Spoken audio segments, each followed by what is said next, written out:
Chapter 28. Then Isaac called Jacob and blessed him and directed him, "You must not take a wife from the Canaanite women. Arise, go to Paddan Aram to the house of Bethuel, your mother's father, and take as your wife from there one of the daughters of Laban, your mother's brother. God Almighty bless you and make you fruitful and multiply you, that you may become a company of peoples.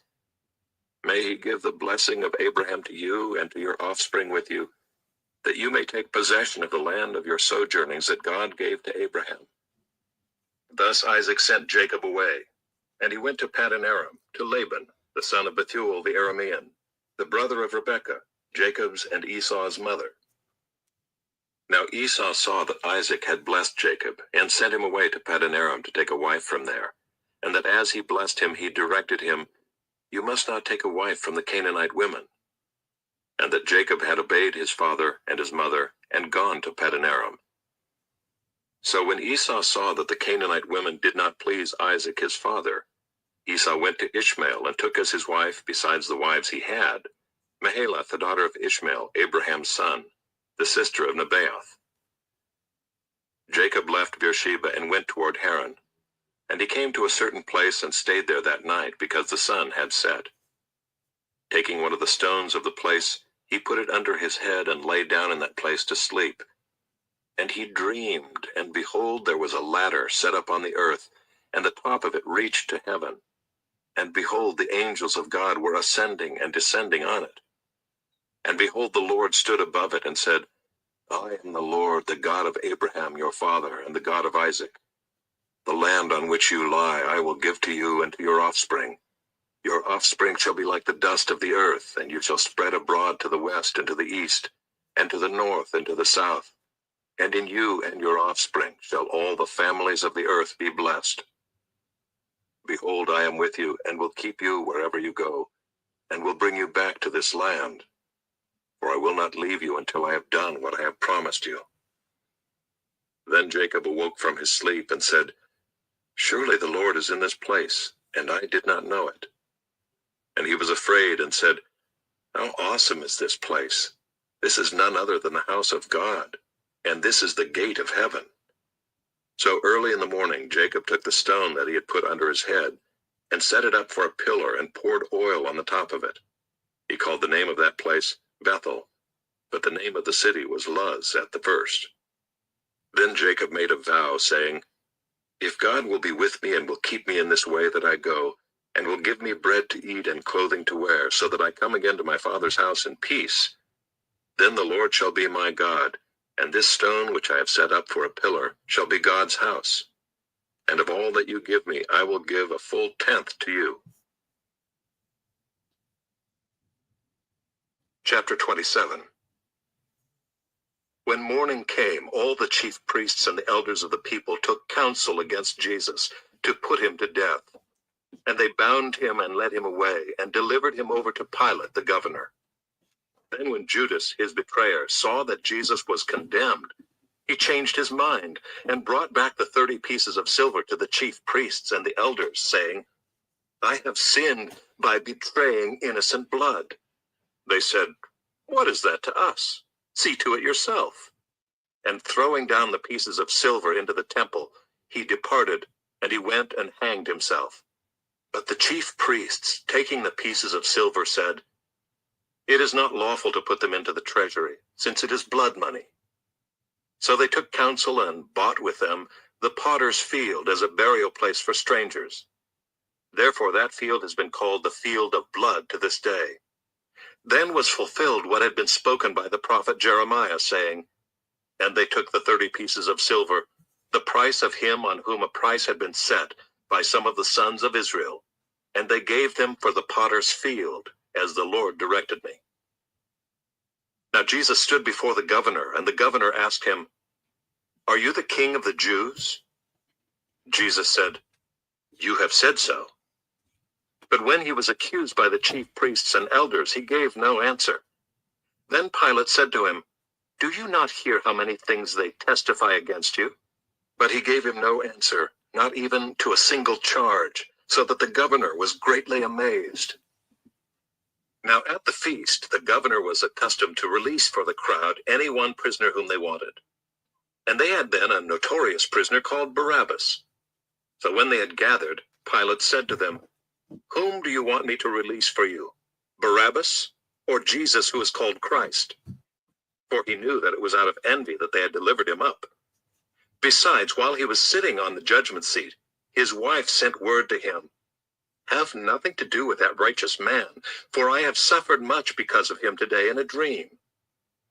Now the chief priests and the elders persuaded the crowd to ask for Barabbas and destroy Jesus. The governor again said to them, "Which of the two do you want me to release for you?" And they said, "Barabbas." Pilate said to them, "Then what shall I do with Jesus, who is called Christ?" They all said, "Let him be crucified." And he said, "Why? What evil has he done?" But they shouted all the more, "Let him be crucified." So when Pilate saw that he was gaining nothing, but rather that a riot was beginning, he took water and washed his hands before the crowd, saying, "I am innocent of this man's blood. See to it yourselves." And all the people answered, "His blood be on us and on our children." Then he released for them Barabbas, and having scourged Jesus, delivered him to be crucified. Then the soldiers of the governor took Jesus into the governor's headquarters, and they gathered the whole battalion before him. And they stripped him and put a scarlet robe on him, and twisting together a crown of thorns, they put it on his head and put a reed in his right hand. And kneeling before him, they mocked him, saying, "Hail, King of the Jews!" And they spit on him and took the reed and struck him on the head. And when they had mocked him, they stripped him of the robe and put his own clothes on him, and led him away to crucify him. As they went out, they found a man of Cyrene, Simon by name. They compelled this man to carry his cross. And when they came to a place called Golgotha, which means place of a skull, they offered him wine to drink mixed with gall, but when he tasted it, he would not drink it. And when they had crucified him, they divided his garments among them by casting lots. Then they sat down and kept watch over him there. And over his head they put the charge against him, which read, "This is Jesus, the King of the Jews." Then 2 robbers were crucified with him, one on the right and one on the left. And those who passed by derided him, wagging their heads and saying, "You who would destroy the temple and rebuild it in 3 days, save yourself. If you are the Son of God, come down from the cross." So also the chief priests, with the scribes and elders, mocked him, saying, "He saved others. He cannot save himself. He is the King of Israel. Let him come down now from the cross, and we will believe in him. He trusts in God. Let God deliver him now, if he desires him. For he said, 'I am the Son of God.'" And the robbers who were crucified with him also reviled him in the same way. Now from the 6th hour there was darkness over all the land until the 9th hour. And about the 9th hour Jesus cried out with a loud voice, saying, "Eli, Eli, lama sabachthani?" That is, my God, why have you forsaken me?" And some of the bystanders, hearing it, said, "This man is calling Elijah." And one of them at once ran and took a sponge, filled it with sour wine, and put it on a reed and gave it to him to drink. But the others said, "Wait, let us see whether Elijah will come to save him." And Jesus cried out again with a loud voice, and yielded up his spirit. And behold, the curtain of the temple was torn in two from top to bottom. And the earth shook, and the rocks were split. The tombs also were opened, and many bodies of the saints who had fallen asleep were raised, and coming out of the tombs after his resurrection, they went into the holy city and appeared to many. When the centurion and those who were with him keeping watch over Jesus saw the earthquake and what took place, they were filled with awe and said, "Truly, this was the Son of God." There were also many women there, looking on from a distance, who had followed Jesus from Galilee, ministering to him, among whom were Mary Magdalene, and Mary the mother of James and Joseph, and the mother of the sons of Zebedee. When it was evening, there came a rich man from Arimathea named Joseph, who also was a disciple of Jesus. He went to Pilate and asked for the body of Jesus. Then Pilate ordered it to be given to him. And Joseph took the body and wrapped it in a clean linen shroud and laid it in his own new tomb, which he had cut in the rock. And he rolled a great stone to the entrance of the tomb and went away. Mary Magdalene and the other Mary were there, sitting opposite the tomb. The next day, that is, after the day of preparation, the chief priests and the Pharisees gathered before Pilate and said, "Sir, we remember how that impostor said, while he was still alive, 'After 3 days I will rise.' Therefore order the tomb to be made secure until the 3rd day, lest his disciples go and steal him away and tell the people, 'He has risen from the dead.' And the last fraud will be worse than the first." Pilate said to them, "You have a guard of soldiers. Go, make it as secure as you can." So they went and made the tomb secure by sealing the stone and setting a guard. Chapter 4. When Mordecai learned all that had been done, Mordecai tore his clothes and put on sackcloth and ashes, and went out into the midst of the city, and he cried out with a loud and bitter cry. He went up to the entrance of the king's gate, for no one was allowed to enter the king's gate clothed in sackcloth. And in every province, wherever the king's command and his decree reached, there was great mourning among the Jews, with fasting and weeping and lamenting, and many of them lay in sackcloth and ashes. When Esther's young women and her eunuchs came and told her, the queen was deeply distressed. She sent garments to clothe Mordecai, so that he might take off his sackcloth, but he would not accept them. Then Esther called for Hathach, one of the king's eunuchs who had been appointed to attend her, and ordered him to go to Mordecai to learn what this was and why it was. Hathach went out to Mordecai in the open square of the city in front of the king's gate, and Mordecai told him all that had happened to him, and the exact sum of money that Haman had promised to pay into the king's treasuries for the destruction of the Jews. Mordecai also gave him a copy of the written decree issued in Susa for their destruction, that he might show it to Esther and explain it to her and command her to go to the king to beg his favor and plead with him on behalf of her people. And Hathach went and told Esther what Mordecai had said. Then Esther spoke to Hathach and commanded him to go to Mordecai and say, "All the king's servants and the people of the king's provinces know that if any man or woman goes to the king inside the inner court without being called, there is but one law, to be put to death, except the one to whom the king holds out the golden scepter, so that he may live. But as for me, I have not been called to come in to the king these 30 days." And they told Mordecai what Esther had said. Then Mordecai told them to reply to Esther, "Do not think to yourself that in the king's palace you will escape any more than all the other Jews. For if you keep silent at this time, relief and deliverance will rise for the Jews from another place, but you and your father's house will perish. And who knows whether you have not come to the kingdom for such a time as this?" Then Esther told them to reply to Mordecai, "Go, gather all the Jews to be found in Susa, and hold a fast on my behalf, and do not eat or drink for 3 days, night or day. I and my young women will also fast as you do. Then I will go to the king, though it is against the law, and if I perish, I perish." Mordecai then went away and did everything as Esther had ordered him.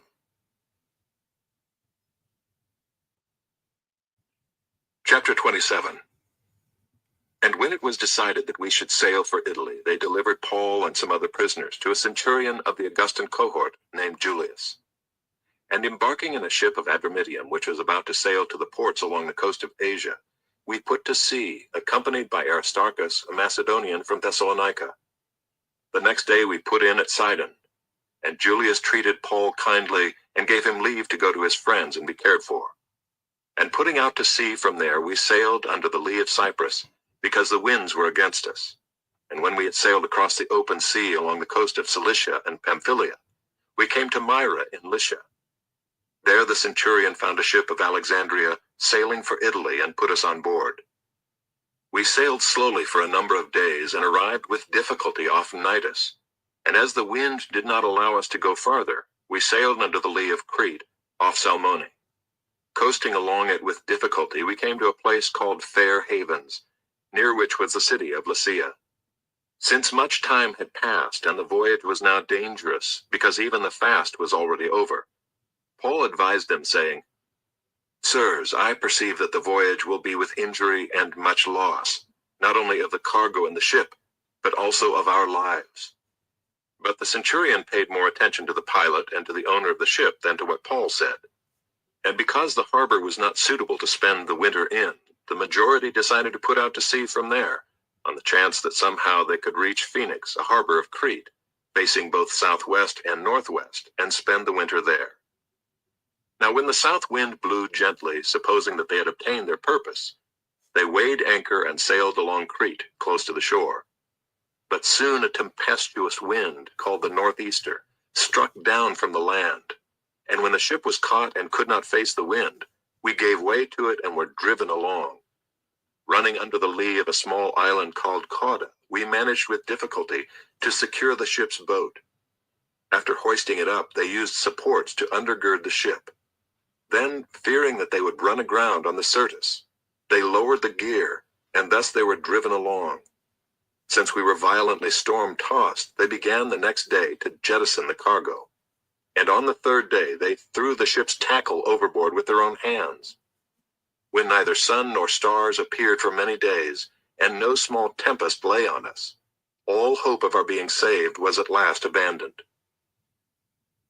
Since they had been without food for a long time, Paul stood up among them and said, "Men, you should have listened to me and not have set sail from Crete and incurred this injury and loss. Yet now I urge you to take heart, for there will be no loss of life among you, but only of the ship. For this very night there stood before me an angel of the God to whom I belong and whom I worship, and he said, 'Do not be afraid, Paul. You must stand before Caesar. And behold, God has granted you all those who sail with you. So take heart, men, for I have faith in God that it will be exactly as I have been told. But we must run aground on some island.' When the 14th night had come, as we were being driven across the Adriatic Sea, about midnight the sailors suspected that they were nearing land. So they took a sounding and found 20 fathoms. A little farther on they took a sounding again and found 15 fathoms. And fearing that we might run on the rocks, they let down 4 anchors from the stern and prayed for day to come. And as the sailors were seeking to escape from the ship and had lowered the ship's boat into the sea under pretense of laying out anchors from the bow, Paul said to the centurion and the soldiers, 'Unless these men stay in the ship, you cannot be saved.' Then the soldiers cut away the ropes of the ship's boat and let it go. As day was about to dawn, Paul urged them all to take some food, saying, 'Today is the 14th day that you have continued in suspense and without food, having taken nothing. Therefore I urge you to take some food, for it will give you strength, for not a hair is to perish from the head of any of you.' And when he had said these things, he took bread, and giving thanks to God in the presence of all, he broke it and began to eat. Then they all were encouraged and ate some food themselves. We were in all 276 persons in the ship. And when they had eaten enough, they lightened the ship, throwing out the wheat into the sea. Now when it was day, they did not recognize the land, but they noticed a bay with a beach on which they had planned, if possible, to run the ship ashore. So they cast off the anchors and left them in the sea, at the same time loosening the ropes that tied the rudders. Then, hoisting the foresail to the wind, they made for the beach. But striking a reef, they ran the vessel aground. The bow stuck and remained immovable, and the stern was being broken up by the surf. The soldiers' plan was to kill the prisoners, lest any should swim away and escape. But the centurion, wishing to save Paul, kept them from carrying out their plan. He ordered those who could swim to jump overboard first and make for the land, and the rest on planks or on pieces of the ship. And so it was that all were brought safely to land.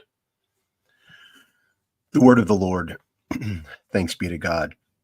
Father, thank you for this day, for this morning, for my friends, for my mom. I'm grateful for your provision. Pray that you be with us, that you guide us, that you provide for everyone's needs in every way. In Jesus' name, amen. Hello, everyone. It is a pre-record. I am recording it this morning as you're watching it. I recorded it about an hour earlier. Got to go take my daughter to her dentist appointment. Also, because of that, the Armenia update over on Sovereign Art Sock will be taking a break this week. We'll be back next week. Love you guys. God is in control. See you tomorrow.